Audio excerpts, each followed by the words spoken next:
Hi friends, welcome back to the Classy Mommy. I'm Brittany and I'm glad you're here. In today's video, I want to talk about typical elementary classroom behaviors. Okay, before we start, I just want to preface this with every child is unique and different, has their own things that make them motivated, make them feel frustrated and upset, and this is just all general.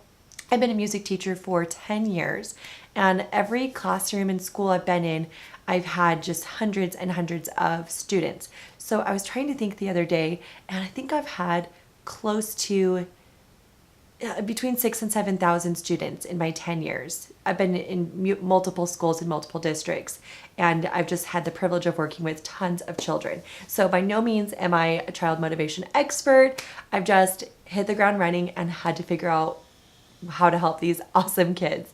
And this is, like I said, just general. And you know what, if I talked with another, teacher from my same building, they might have a different perspective. So just take it all with a grain of salt. Okay, a lot of big things that I see that elementary kids are working on is fairness.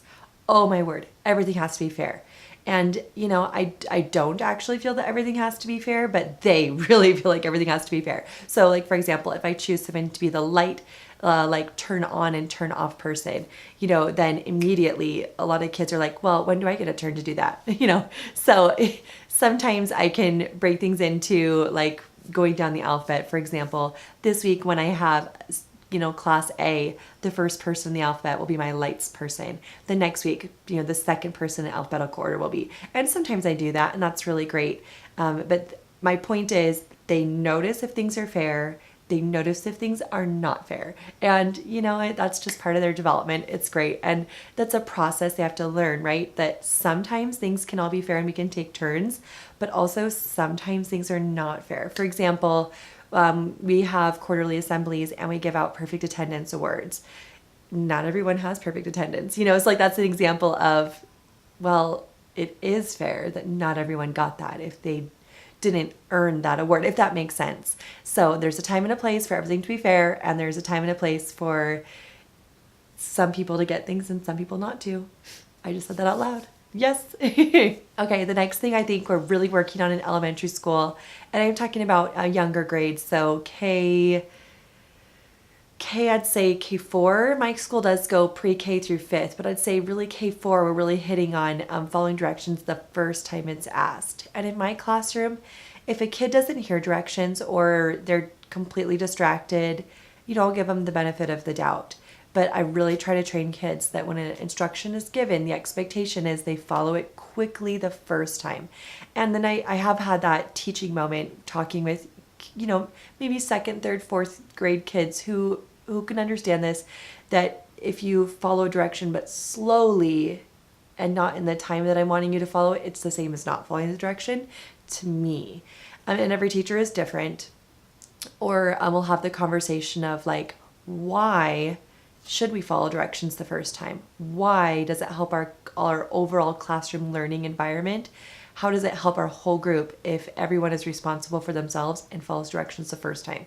And then there's always going to be those kids who always do, and they shoot their hand up and they're like, so that we can learn, get on to more fun things and get on to what we're doing in our lesson, and yes, that is the answer. And, like just having that moment of like self-reflection. Well, if we follow this direction quickly, if we do what we're supposed to in our procedure that we do every day, every time they come into my classroom, then we get to do the fun stuff quicker. So, you can use that kind of, I use those things as rewards. And I use my curriculum as the reward. The quicker we come into my classroom, quietly go to our assigned seat, the faster we can sing some of our favorite songs that we love singing. So I use just the sheer joy of learning as that motivator.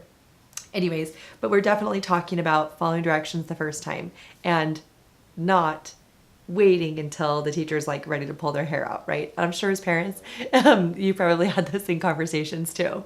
Okay, so within that, something I really think is really important for elementary age kids to learn is how to adjust and be flexible. I think it's so important to have structure and routines, and I'm a huge champion of structure and routines, so that when my students come in my classroom, we practice a routine. They know exactly what to do, what's expected of them, and it helps them feel emotionally safe. Like they know what to do without me telling them, because it's just built into our routine, because I've told them before and they know every time they come in, they go to their same spot, they grab, if something's on the piano bench, they grab it. If there's not, then they go right to their assigned seat and they're looking at the board for the first instructions. They know that every single week. So there's no guesswork or wondering. There is a place for imagination for sure, but overall I'm talking in general. Like if you're collecting papers, the students need to know every single time you have a test or homework packet or papers to turn in, they need to know exactly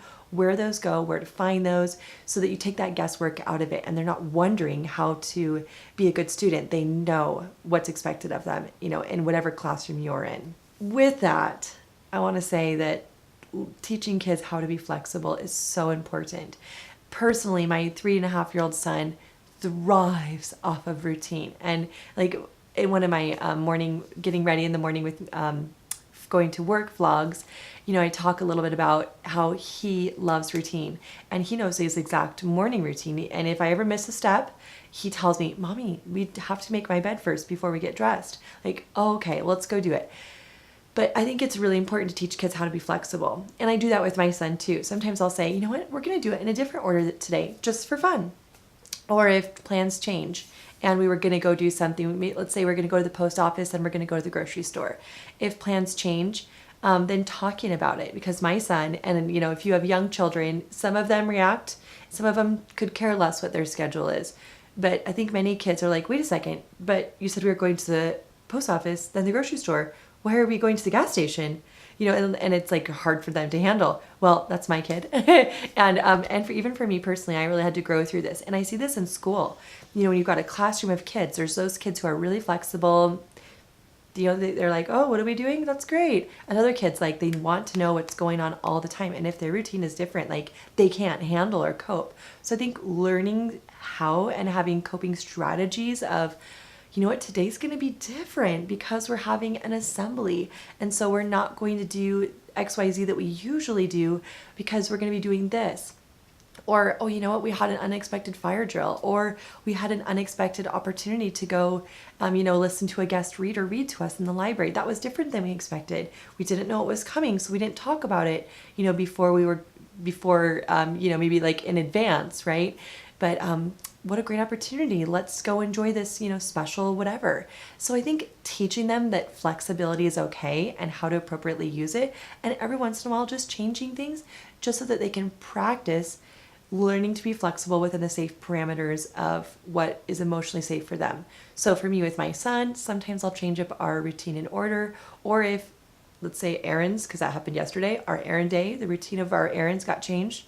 So we talked about it. I said, yeah, that's kind of silly how this morning we said we were going to go post office, grocery store, and then I had to stop at the gas station first, so that's different. And he's like, yeah, that is silly, Mom, because we were going to do it the other way. It's just having that conversation of like recognizing this is different and it's still okay. So I think that's really, really important, is the structure and learning flexibility. Something I have really noticed through my 10 years of teaching is that kindergarten, first grade, for the most part, again, these are all generalizations, and I could think of dozens and dozens of, kids who don't follow into, some of these parameters I'm giving, because every kid is uniquely different, and I love that. But for the most part, kindergarten, first graders are just really happy-go-lucky, and the world's great, and everyone's best friends with each other. So the world really does like stop for them if someone doesn't want to play with them at recess, because they don't understand that. How could someone not be friends? Because everyone's friends. For the most part, that's how most classes and most, kindergarten, first graders are. Now, around second to third grade, I really noticed a huge change in the kids. And like I said, I'm not child development specialist, not a child psychologist, just music teacher. And so I see all kids within a school. I really noticed that a lot of second graders coming to second grade starting to feel a little bit more self-aware of what other people think of them. So all of a sudden, they can be a little bit more shy and a little bit more timid to raise their hand and answer questions because they're afraid of what if it's wrong, what if they don't like me. And I start seeing, some friendship cliques start, a little bit more exclusion, or at least fear of exclusion, a little bit more of like judgmental comments are starting to come out. Things like, I don't like your hair, or I don't want to play with you today, or things like that. Whereas like in kindergarten, first grade, you can like let out a huge like toot in class and everyone's like, ee, that's funny.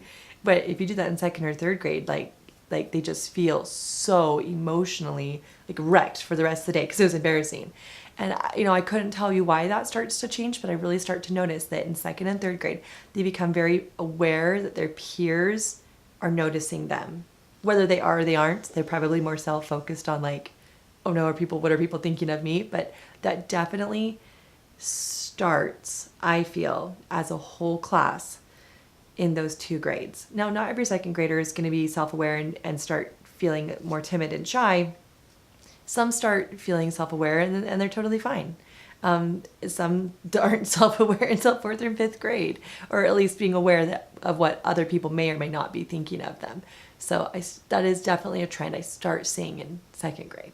I have really noticed, and this is a general statement across the board, that kids love having the significance of helping other kids, helping adults, helping around the building, even helping clean up. I can't even tell you how many kids I've known and seen who have like had the best day of like their elementary career helping to pick up garbage outside at recess. Like blows my mind. If I came to them and said, guess what guys, your homework today is to pick up 3 pieces of garbage, I'd probably get like some, or like some kids not wanting to do it. But when it's turned the other way, when it's like, hey guys, I really need your help. Our recess is getting so dirty. Would you please help our school and let's go do it together? Then it's like, oh yeah, I'm so good at this. I'm a great help around school. Like they just feel so good about themselves. Likewise in the class, they always want to be helping. They always want to be the kid who's chosen to do something. So in my teaching, I've really started doing as little of those kind of jobs as I can. So if I need to move some drums around my room, I wait until I see some, kids in the hall, maybe having some free time. I'm like, hey, you guys available? Would you mind moving some heavy drums for me? And especially the upper grades, like 3rd, 4th, 5th, they're like, yeah, I'll totally help you with that. I can carry 2 drums at once. They're showing off and they're so cute. Or if I need, like, for example, I needed some girls to come in and help me like cut some strings of yarn a certain length.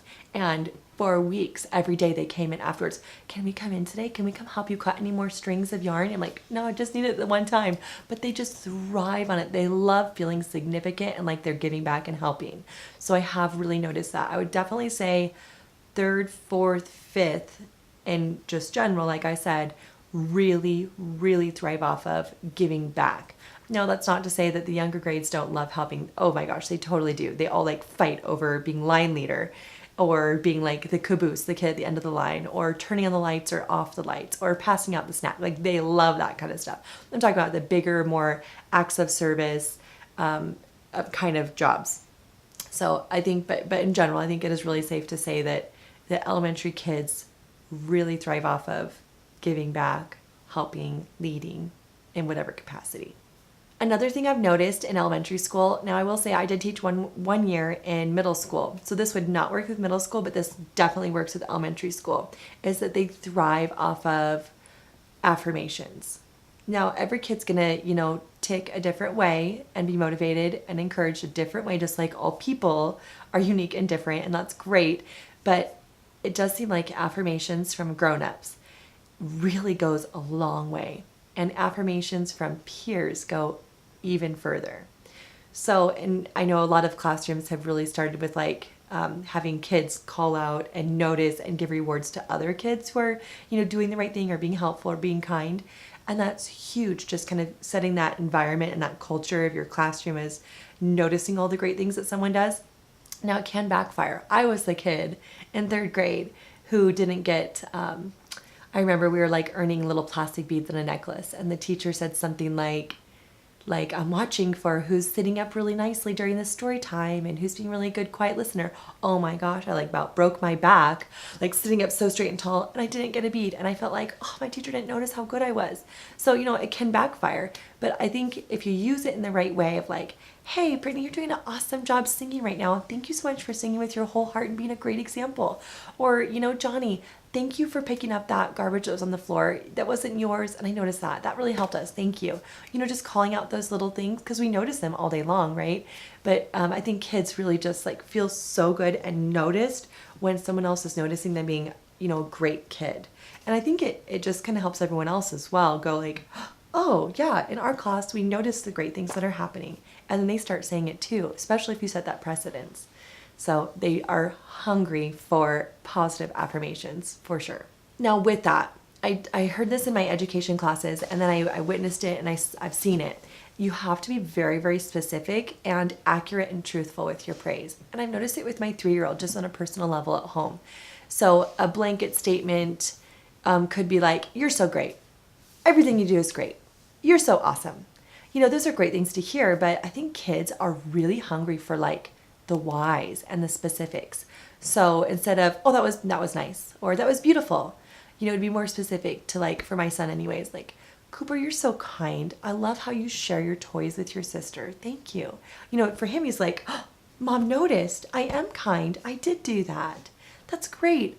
Instead of, I heard a teacher in a teacher training say this, that if every piece of artwork your student shows you is, if you over exaggerate, the first time it will feel really good for the kid to hear, oh, this is the most beautiful flower I've ever seen. And the first time they hear that, they're going to go, oh, I'm an amazing artist. But then when they hear you say that to other kids, or when they hear you say that over and over and over again, it loses the potency of your compliment. It loses the impact. So with elementary kids, I think they really do recognize and notice, praise, but I think we do have to be accurate and consistent and specific, really importantly specific. Now, for example, if I've got students singing and they're not putting their whole heart into it, there's a line of like, what kind of accurate feedback do you give to a child? I'm not going to listen to a child sing who's trying to sing with their whole heart and be like, wow, you are so off pitch. That was really bad. I'm never going to say something like that. So keep in mind the context and the good heart behind this, but give accurate feedback. So if I heard my students were singing, they were singing with their whole heart, didn't sound very good, I might say something like, wow, you guys were really into that and you were singing with a ton of emotion. Now, we got to work on our pitch. Let's do this exercise to help us with our pitch, to reach this sound accurately. That is really constructive and really helpful. And it complimented exactly what they were, doing really well. And it was specific and it was accurate. And that goes way further. And then they listened to everything I'm saying. If I was just said, oh, that's great. Oh, that's wonderful. Oh, that sounds so nice, they're not going to take it as genuine after a while. Okay, the last nugget I want to leave you guys with for you guys to ponder is something that I've been learning more and more about this year, and that is that kids are motivated differently. We're all different people, and we are, people. We're all motivated differently. Some people, just like kids, are motivated by treats. I mean, just like a special consumable thing, whether it's a sticker or a fake tattoo or a balloon or a toy or whatever. And maybe for grown-ups, it's money or an incentive or something like that. And then other people, and kids really thrive off of recognition. Some people don't. Some people really thrive off of earning special privileges. Some people don't. Some kids really thrive off of having peer recognition, like being a leader in something. And some kids could care less and they just want the M&Ms, So just keep in mind as you're working with children, or as you have, elementary age children yourself, that every kid just takes different. So maybe start filling it out and start seeing what are they motivated by? Are they motivated by, me telling them or me showing them, or by earning something, or by earning a tangible thing, or by earning an experience, or by earning a reward, or being recognized? What does that look like for your specific children or your class? So that's my last thing to encourage you with. I especially loved learning that lesson, probably the hard way this year in school. I had a student where we were just kept motivating them by earning a treat at the end of the day, if they accomplished certain things during the day. And it was kind of hit and miss if they would do what they were supposed to earn that reward. But when we realized that this student didn't really care about the candy that they were getting at the end of the day, but they really, really responded to one-on-one time with teachers or helping or with other peers and other kids. We were able to use that to their great advantage, and they worked themselves up into leadership positions within the school, and they got quality connecting time with adults that they really connected with, and they were able to lead peers. That student was totally transformed. So just keep in mind, every kid's different, and every kid develops differently, cognitively, emotionally, physically. We're just all wonderfully, uniquely different. All right, I hope you took away something valuable from that. If you have anything to add to the conversation or any huge things that you've noticed in development with specifically elementary age children, let us know down below. All right, thanks so much for watching.